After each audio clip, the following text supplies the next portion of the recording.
오늘도 샬롬을 살아가길 소망합니다. 7월 10일 샬롬 말씀입니다. 오늘 사무엘하 14장 1절에서 33절까지 함께 보겠습니다. 압살롬이 그 복수의 칼을 빼들고 암논을 죽인 이후에 이제 도망을 갔죠. 그리고 난 뒤에 이제 벌어지는 일을 오늘 본문이 다루고 있습니다. 아마도 이제 여기에서 누가 등장하냐면 요압이 또 등장하죠.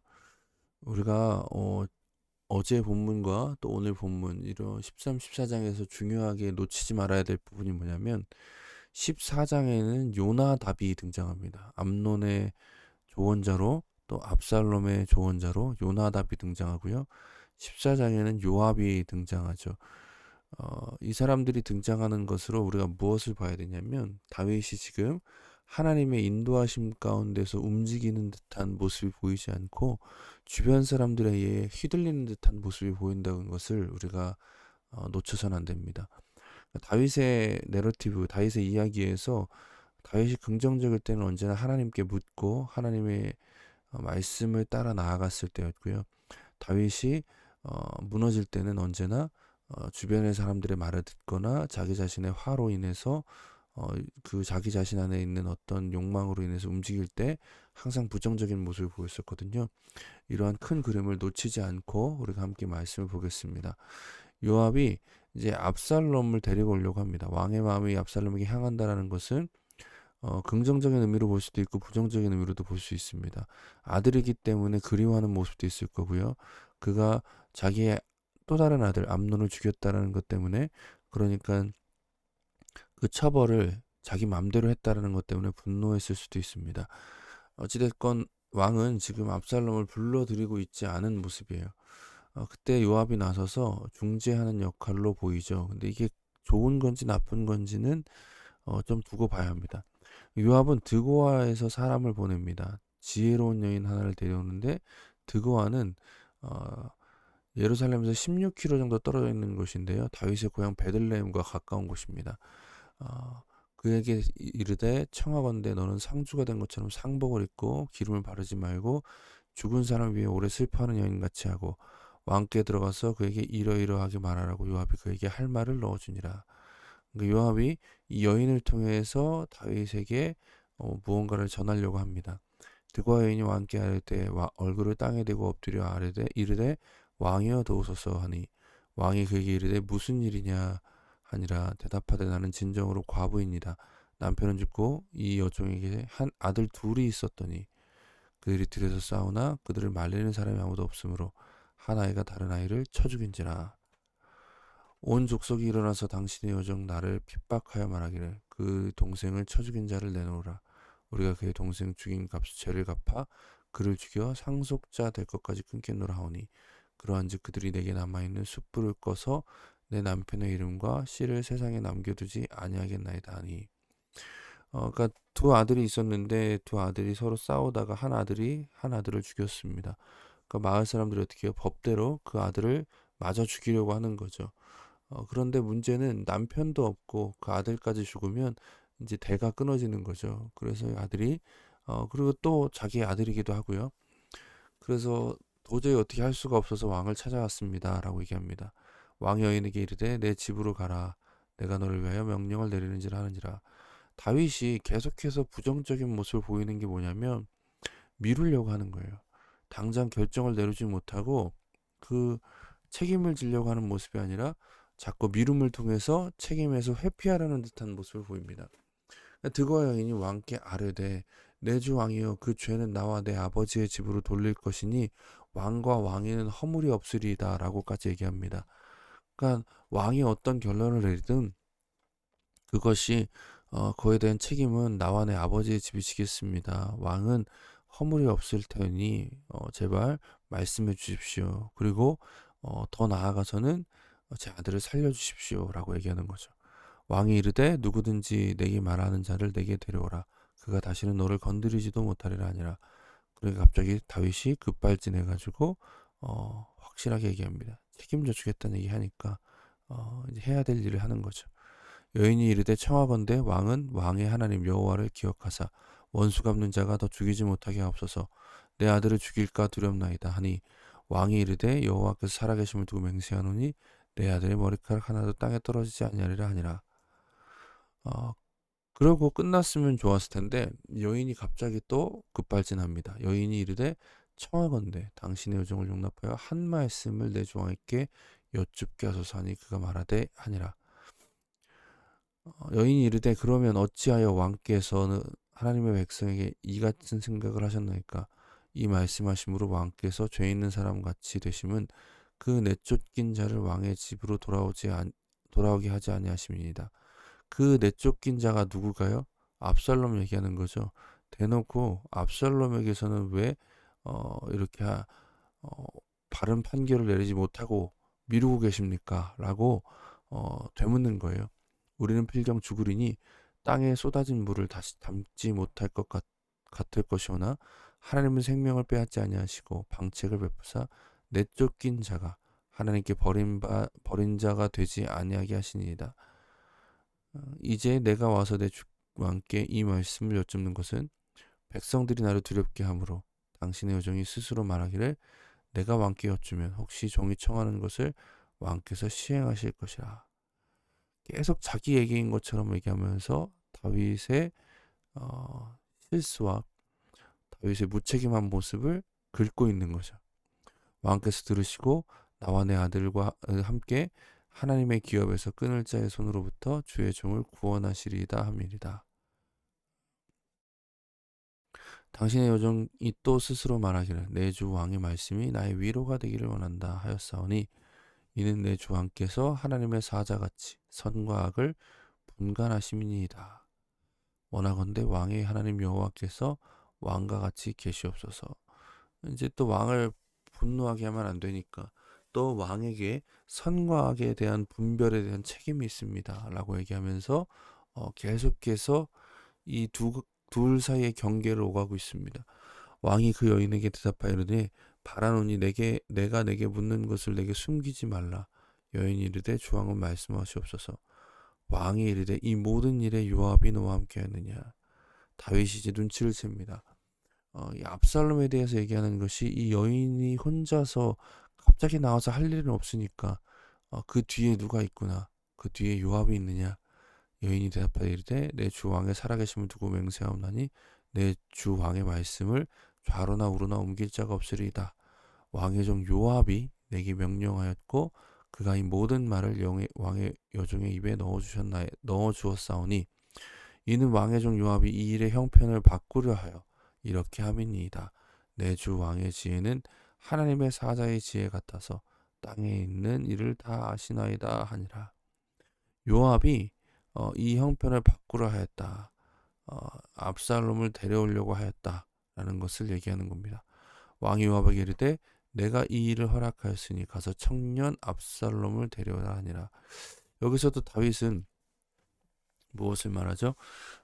청년 압살롬이라고 얘기합니다. 아들 압살롬이라 얘기하지 않고 청년 압살롬이라 얘기하고 있는 것이죠.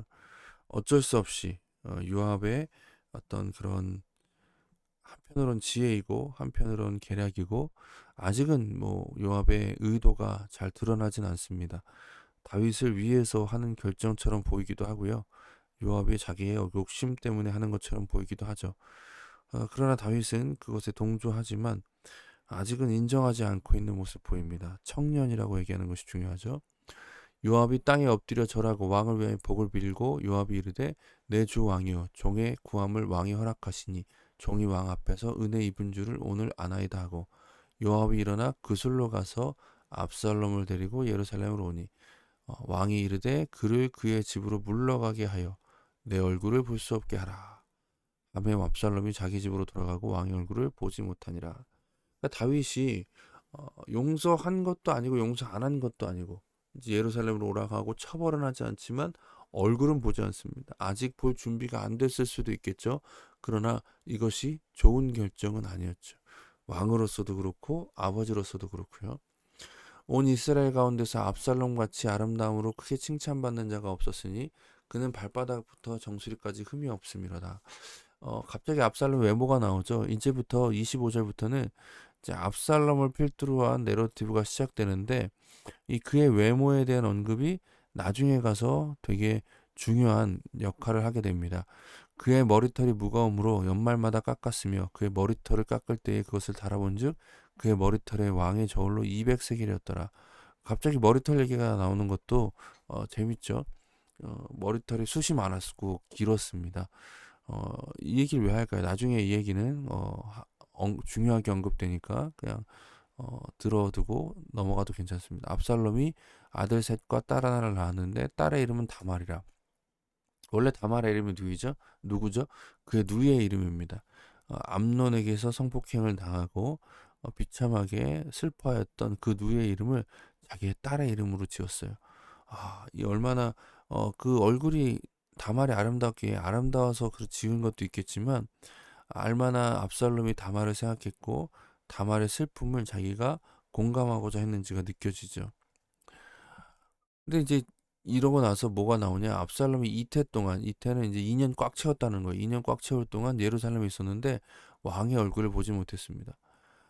이 2년이라는 숫자도 중요한데요. 압살롬은 그동안에 암논을 죽이기 위해서 2년 동안 복수의 칼날을 갈았죠. 이번에는 다윗이 얼굴을 봐주지 않아서 2년 동안을 기다립니다. 압살롬이 요압을 왕께 보내어 압살롬이 요압에게 사람을 보내 부르되 그에게 오지 아니하고 또다시 그에게 보내되 오지 않는지라. 이 요압이 자기를 데리고 왔잖아요. 근데 요압이 도와주질 않는 거예요.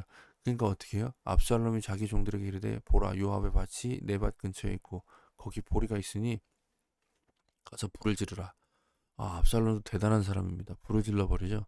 압살롬의 종들이 그 밭에 불을 질렀더니 요압이 이제 안 볼 수가 없어요. 요압이 일어나 압살롬의 집으로 가서 그에게 이르되 어찌하여 내 종들이 밭에 불을 질렀느냐 하니 압살롬이 요압에게 대답하되 내가 일찍이 사람을 내게 보내 너를 이리 오라 하고 청한 것은 내가 너를 왕께 보내 아래게 하르기를 어찌하여 내가 그술에서 돌아오게 되었나이까 이때까지 거기에 있는 것이 내게 나았으리라 하여 함이로다.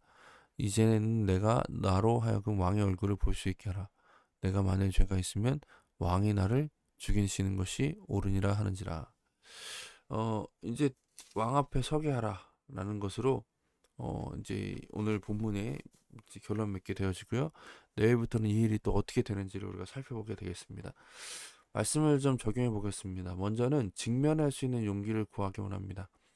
다윗은 암논의 범죄를 묵인했죠. 압살롬과 대면하지 못했습니다.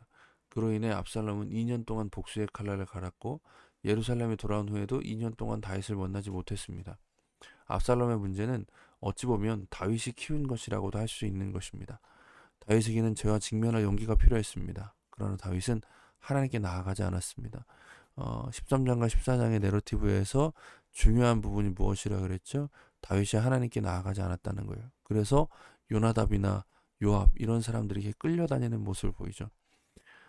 죄와 직면할 수 있는 용기를 구하십시오. 우리가 하나님 앞에 나아갈 때 이러한 용기가 필요합니다. 두 번째로요. 하나님의 은혜가 우리에게 용기를 준다는 사실을 기억하십시오. 그러니까 죄와 직면할 수 있는 용기는 하나님의 은혜로부터 나옵니다. 다윗이 죄와 직면하지 못했던 이유는 모든 것이 자신의 죄 때문이라는 것을 알았기 때문이죠. 다윗은 그 책임감을 감당할 힘도 용기도 없었습니다. 그러나 우리는 하나님의 은혜가 있죠. 하나님께서는 우리의 모든 죄의 책임을 그리스도에게 감당하게 하셨습니다. 그래서 우리는 더 이상 그 책임을 우리 스스로 짊어지지 않아도 됩니다. 이 놀라운 은혜 안에서 우리는 죄를 피하지 않고 직면할 수 있는 용기를 얻습니다. 우리가 하나님 앞에 회개할 때 하나님께서는 우리의 회개를 거절하지 않으실 것입니다. 우리가 날마다 주님께 회개하며 주님의 은혜로 살아가기를 간절히 소망합니다. 같이 함께 기도하겠습니다. 죄를 피해 숨지 않게 하옵소서. 미루는 것으로는 해결되지 않음을 알고 직면하여 회개할 수 있는 용기를 더하여 주옵소서. 또 한 가지요. 하나님의 은혜를 더 알게 하옵소서. 하나님께서 우리의 회개를 받아주신다는 믿음이 우리로 하여금 용기를 갖게 합니다. 은혜를 알게 하셔서 죄와 싸워 이기는 우리가 되게 하옵소서. 같이 함께 기도하겠습니다.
사랑의 하나님 감사합니다. 오늘도 우리가 주님의 은혜 가운데 살아갑니다.